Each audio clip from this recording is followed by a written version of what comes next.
ठाकरे सरकारनं काल राज्यातील वाढत्या कोरोनाबाधितांच्या आकड्याच्या पार्श्वभूमीवर राज्यामध्ये आता वीकेंड लॉकडाऊन लावलेलं आहे। 30 तारखेपर्यंत 30 एप्रिलपर्यंत काही निर्बंध जे आहेत ते सुद्धा कठोर करण्यात आले आहेत। शुक्रवारी रात्री 8 वाजल्यापासून सोमवारी सकाळी 7 वाजेपर्यंत हा जो वीकेंड लॉकडाऊन आहे तो असेल, संपूर्ण लॉकडाऊन असेल या 2 दिवसांमध्ये। त्याचप्रमाणे बाकीचे जे 5 दिवस आहेत सोमवारपासून शुक्रवारी रात्रीपर्यंत तिथे सुद्धा दिवसभर जमावबंदी असणार आहे, रात्रीची संचारबंदी असणार आहे, कडक नियम घालून देण्यात आले आहेत, अनेक गोष्टी बंद करण्यात आल्या आहेत जेणेकरून हा जो कोरोनाबाधितांचा आकडा आहे तो नियंत्रणात येऊ शकेल। वेळोवेळी खरं तर याबाबतच्या ज्या सूचना होत्या त्या नागरिकांना देण्यात आल्या होत्या, मात्र तरीही आकडा कमी होत नाही आणि आता 50,000च्या पार हा आकडा गेल्यानंतर राज्य सरकार कुठलीही आता जोखीम घेऊ शकत नाही आणि म्हणूनच हे जे निर्बंध आहेत ते लावण्यात आले आहेत। पूर्ण लॉकडाऊन लावण्यात आला नाही, त्यामागे अनेक कारण आहेत। त्यातला एक प्रमुख मुद्दा होता तो म्हणजे कामगारांचा आणि मजुरांचा। गेल्या वर्षीचा जर लॉकडाऊन आपण पाहिला, संपूर्ण लॉकडाऊन देशभरामध्ये, त्यावेळेला सर्वात जास्त जे हाल झाले होते ते मजुरांचे झाले होते आणि पुन्हा एकदा तसं होऊ नये अशी जी काळजी आहे ती आता सर्वत्र घेतली जाईल, तशीच ती ठाकरे सरकारकडून सुद्धा घेण्यात आली आणि म्हणून संपूर्ण लॉकडाऊन नाही, सगळे दिवस। आणखीही बरीच कारणं आहेत, मात्र मजुरांचा मुद्दा महत्त्वाचा आहे। मात्र तसं जरी असलं तरीही आता जर आपण मुंबईमध्ये पाहिलं तर स्थिती पुन्हा एकदा तशीच होऊ लागली असं पाहायला मिळतं, कारण की जे मजूर आहेत मुंबईतले ते पुन्हा एकदा आपल्या गावाकडे परतायला लागलेत। वीकेंड लॉकडाऊन आहे, 2च दिवसांचा लॉकडाऊन आहे, मात्र तरीही हे जे मजूर आहेत ते आता आपल्या गावी जात आहेत, आपल्या घरी सुरक्षित आपण वातावरणात राहू यासाठी जात आहेत। अनेक जण खरं तर गावी जातात, काही जणांकडून कारणं दिली जात आहेत की आम्ही निवडणुकांसाठी जातो आहे किंवा आमच्या घरी काहीतरी लग्न समारंभ आहे म्हणून आम्ही जातो आहे। मात्र जर एकंदर आम्ही ज्या लोकांशी बोललो आहे ते पाहिलं तर लोक जी ती लॉकडाऊनला घाबरून किंवा पुन्हा गेल्या वर्षीसारखी स्थिती निर्माण होऊ नये यासाठी गावी जात आहेत। आत्ता आपण आहोत लोकमान्य टिळक टर्मिनसला मुंबईतल्या आणि तिथे जर आपण पाहिलं तर लोकांची प्रचंड गर्दी दिसते। आता 4-4:30च्या सुमारास खरं तर गाड्या आहेत 2 आणि त्या पार्श्वभूमीवर इथे जर आपण पाहिलं तर मजूर जे आहेत ते मोठ्या प्रमाणात पाहायला मिळतात। आपण इथे पाहू शकतो मोठ्या प्रमाणात मजूर जे ते आता आपल्या गावी जायला निघालेले आहेत। पुन्हा एकदा गेल्या वर्षीसारखी स्थिती निर्माण होऊ नये। अनेकांचं असं म्हणणं आहे की मुंबईमध्ये आता आधीसारखं काम राहिलेलं नाही आहे, कितीही काहीही झालं तरी जे नुकसान आहे ते होतच आहे आमचं आणि त्यामुळे मग आमचं गाव भलं आहे, तिथे काही ना काही काम करून आम्ही सुरक्षित तरी राहू, किमान इथे उपाशी मरणार नाही। आणि या संपूर्ण पार्श्वभूमीवर आम्ही इथल्या काही गावी परतणाऱ्या लोकांशी बातचीत केली आहे, त्यांच्याकडून जाणून घेण्याचा प्रयत्न केला की ते नेमके का चाललेत, त्यांना वीकेंड लॉकडाऊनबद्दल माहिती आहे का आणि अन्य काही गोष्टी। अनेकदा असं झालं आहे की फक्त अफवांमुळे हे जे मजूर आहेत ते आपला जीव वाचवण्यासाठी गावी गेले आहेत। मागच्या वेळेला जर आपण पाहिलं तर हजारोंच्या संख्येनं लोकांचे मृत्यू झाले, उपासमारीनं मृत्यू झाले आणि ही स्थिती पुन्हा एकदा उद्भवू नये म्हणून खरं तर राज्य सरकारने खबरदारी घेतलेली पाहायला मिळते। राज्य सरकारची जी नियमावली आली होती काल, त्या नियमावलीमध्ये स्पष्ट असं सांगण्यात आलं होतं की कामगारांना आणि मजुरांना त्रास होऊ नये, त्यांच्या हातचं काम जाऊ नये आणि यासाठी सरकार खबरदारी घेत आहे। मात्र तरीसुद्धा या मजुरांच्या मनामध्ये भीती आहे, उपाशी राहायचं नाही आहे, उपाशी मरायचं नाही आहे आणि ह्याच एका भावनेपोटी आता हे सगळे मजूर पुन्हा एकदा आपल्या गावी जायला परतले। त्यापैकी काही लोकांशी आज आपण बातचीत केली आहे, ते नेमकं काय म्हणत आहेत पाहू। लॉकडाउन की वजह से प्रॉब्लम हो जाता है, ऐसा पहले भी बताया नहीं था, अगली बार भी बंद हो गया था ऐसे, तो पब्लिक को परेशानी हो जाती है, इसके लिए सब पहले से चले जा रहे हैं।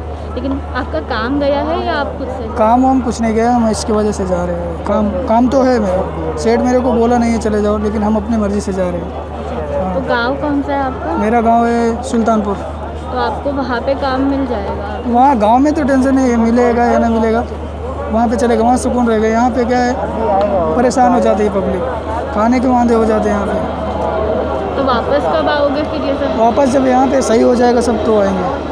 महाराष्ट्र गवर्नमेंट के बारे में कुछ बोलना है आपको? गवर्नमेंट ने अभी इस काम सही किया है कि पहले बता दे रहे हैं कि इतना टाइम में बंद हो जाएगा, ये काम बहुत अच्छा किया है। हाँ। लेकिन अभी और इसमें क्या है, ट्रेन का जो है चालू ट्रेन, उसका टाइमिंग जो है हम लोग जो है बराबर ड्यूटी नहीं जा पाते टाइम से, उसका कुछ चालू करने का मतलब नहीं, चालू है ट्रेन, हम लोग को कोई काम भी नहीं आता है। तो अभी लेकिन जो लॉकडाउन है वो 7 दिन में से सिर्फ 2 ही दिन का है, 5 दिन तो आप काम जा सकते हो। जा सकते, पर वो सेठ जो है 2 दिन की छुट्टी नहीं भर के देगा, फिर क्या करेंगे हम लोग? 5 दिन काम करके क्या मतलब होगा? हाँ, अब यहाँ पे काम धाम कुछ बचा नहीं, इसीलिए जाना ही पड़ रहा है। आप पहले लॉकडाउन में गए थे? हाँ, गए थे। उसके बाद आने के बाद काम ही नहीं था? काम नहीं है। तो लेकिन आपको पता है क्या कि ये सिर्फ वीकेंड लॉकडाउन है जो 2 दिन का रहेगा, 5 दिन आप काम कर सकते हो, तो काम ही नहीं है ना, काम नहीं है। अब यहाँ पे क्या करेंगे, बैठ के भूखा तो मरेंगे नहीं, जाएंगे अपना खेती बाड़ी करेंगे। समस्या सब खराब है। इससे अच्छा उधर नमक रोटी खाएंगे और सुकून रहेगा, कम से कम इधर भूखा तो नहीं मरेंगे। किस वजह से हुआ है ये सब, क्या मतलब? अब ये तो मोदी से पूछो किस वजह से हुआ है। जब से सरकार लगा तब से चर खा लिए हैं। लास्ट टाइम भी ऐसे ही लॉकडाउन हुआ था, बहुत लोग गए थे, बहुत शादी हो गया। डेथ्स भी हुए थे ट्रेन में इस वजह से। अभी महाराष्ट्र गवर्नमेंट ने आपके ही लिए पूरा लॉकडाउन नहीं लगाया क्योंकि मजदूरों को बहुत ज़्यादा फटका हुआ था इसलिए, लेकिन अभी क्या हो रहा है? अभी कुछ भी जो भी होता है अमीर के ऊपर थोड़ी ना फ़र्क पड़ता है, गरीबी के ऊपर ही फ़र्क पड़ता है। हर तरफ से घुमा फिरा के गरीब के ऊपर ही फ़र्क पड़ता है। अमीर तो अपने घर में बैठे रहता है, जहाँ 1 रुपया बढ़ता है तो 2 रुपया बढ़ा के बेचता है, उसके ऊपर थोड़ी ना फ़र्क पड़ेगा। घुमा फिरा के हम लोग के ऊपर फ़र्क पड़ेगा। आपकी कुछ मांग थी जो मतलब जो अगर सरकार करती तो ये सब दिन नहीं आते आपको? तो सरकार क्या करेगी, सरकार का खुद नहीं पेट भरता, सरकार क्या करेगी? सरकार खुद चूना लगाने पे लगे रहती है। अभी गांव काम मिल जाएगा ऐसा? हाँ, गाँव जाएंगे, खेती करेंगे, क्या है 100-50 कमाएंगे, नमक रोटी खाएंगे और सुकून तो रहेगा।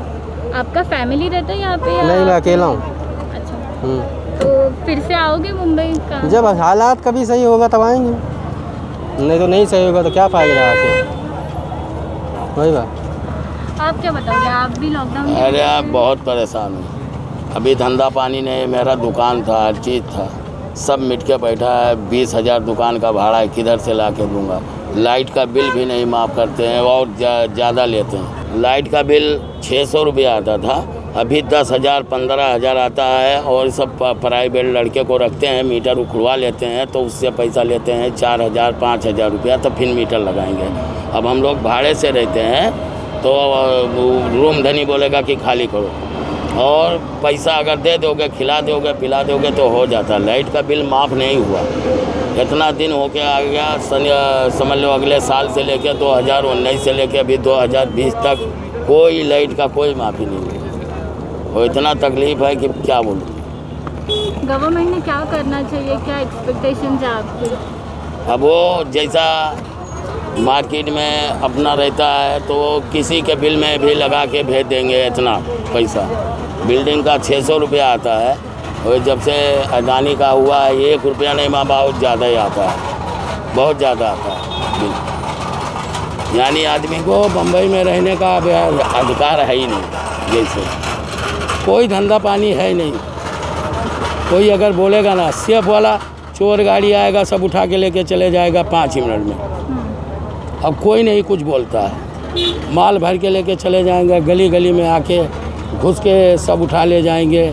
फिर उसके बाद में 8 बजे दुकान बंद करो, रात का धंधा है, क्या फ़ायदा होता है? इससे अच्छा बंद ही कर दो सब। गांव में फिर काम है आपके लिए? गांव में तो है, ज़मीन जायदाद घर द्वार सब है, मगर अभी यहाँ पे आया है आदमी कमाने के लिए कि 2 पैसा ज़्यादा कमाऊँगा।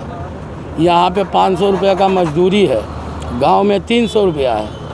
अब 300 रुपये में गुजारा करेंगे, मगर यहाँ का आदमी का सब आदमी परेशान है, तमाम आदमी परेशान है। अभी अगर लॉकडाउन लग जाएगा ना पूरा तो अब के आदमी मर जाएंगे, कोई राशन वासन नहीं बटेगा। पहले कमाए थे तो बांटे, और अभी तो कोई चांस ही नहीं है कि खाना खिलाएंगे, ये करेंगे वो करेंगे। अबू हाशमी भाई तो क्या बोलते हैं, खाना बंटवाते थे, बुला के क्या बोलते हैं, गोंडी में तमाम हमारे रफ़ीक भाई नगर सेवक हैं, इरफान भाई हैं, ये लोग पूरी रात 1 बजे रात तक क्या बोलते हैं खाना खिलाते थे, बुला के, आओ खा लो, आओ खा लो भाई, आओ खा लो। और अभी तो कुछ नहीं होगा, सब तकलीफ़ है बहुत ज़्यादा। गवर्नमेंट आपके ही बारे में सोच रही है कि आपको तकलीफ़ ना हो, तो अगर लॉकडाउन लगेगा अभी तो पहले समझेगा। अभी जैसा हम मोबाइल लिए, EMI का आता है, ज़बरदस्ती करता है, उल्टा सीधा बोलता है, पैसा नहीं रहेगा कहाँ से देगा? अब ये सब मसला है। पहले बहुत अच्छा चलता था, अभी तो ज़्यादा ही नुकसान हो गया। अब जिसका भाड़े से घर है उसका डिपॉजिट ख़त्म हो जा रहा है, किराए में सब कुछ हो जा रहा है। बोलते हैं रूम धनी को पैसा ना दो, क्यों नहीं दोगे? पैसा ही नहीं आता है तो कहाँ से देगा? सबका कर्जा हो जाता है, मेरा ही नहीं तमाम लोगों का। इतना परेशानी है कि शायद ज़िंदगी में कभी नहीं आया। बाटला 850 रुपये का बाटला है। सब तरफ से तकलीफ़ है। जो दाल तुमको 70 रुपया किलो था, आज 100 रुपया किलो है। कहाँ से कमाएगा आदमी? तर आपण पाहिलं की या मजुरांचं नेमकं काय म्हणणं आहे. फक्त आपला जीव वाचवण्यासाठी हे मजूर निघत आहेत. मुंबईमध्ये आता काम राहिलेलं नाही आहे अशी त्यांची भावना आहे. आणि आपल्या गावाकडे जाऊन आपण सुरक्षितपणे राहिलेलं केव्हाही चांगलं अशी त्यांची भावना आहे. त्यापैकी अनेकांना आम्ही वीकेंड लॉकडाऊन आहे हे सुद्धा सांगितलं आहे. कसे निर्बंध असतील ते सुद्धा सांगण्याचा प्रयत्न केला आहे. सरकारकडून खरं तर त्यांची काळजी म्हणून काही गोष्टी अद्यापही बंद करण्यात आलेल्या नाही आहेत. त्यांचा विचार करण्यात आला याबाबतही सांगितलं आहे. या मजुरांना कोविड झाला तरीही त्यांना कामावरून काढता येणार नाही. त्यांना रजा दिली जावी, त्यांना त्यांची वेळ दिली जावी, त्यांना संपूर्ण पगार दिला जावा वगैरे अशा अनेक सूचना ज्या आहेत त्या कंत्राटदारांना देण्यात आल्यात. मात्र तरीसुद्धा त्यापैकी किती जणांकडून याचं पालन होईल हा एक प्रमुख प्रश्न आहे. आणि दुसरा महत्त्वाचा मुद्दा म्हणजे या मजुरांच्या बऱ्याच समस्या आहेत ज्या सोडवणं आता कठीण झालं आहे खरं तर. आणि सरकारला इतक्या ग्राउंड लेवलपर्यंत पोहोचणं कठीण झालं आहे की काय म्हणून आता हे मजूर जे आहेत ते आपल्या गावी जायला निघाले. त्यांची नाराजी अनेकांची आहे. अनेकजण ती बोलून दाखवत नाही आहेत. अनेकजण वेगळी कारणं देत आहेत आणि आता ते इथून निघालेत.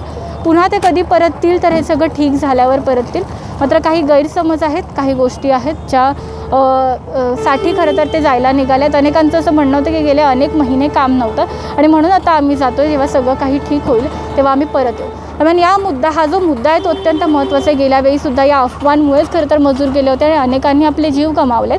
त्यामुळे ठाकरे सरकार पुन्हा एकदा या मजुरांना दिलासा देण्यासाठी काही करणार का, काही ठोस असे जे निर्णय आहेत ते घेणार का आणि त्या दृष्टीनं पावलं उचलणार का हे पाहणं अत्यंत महत्त्वाचं आहे. सर्वाधिक फटका बसलेला हा जो वर्ग आहे तो हातावरचं पोट असलेला आहे.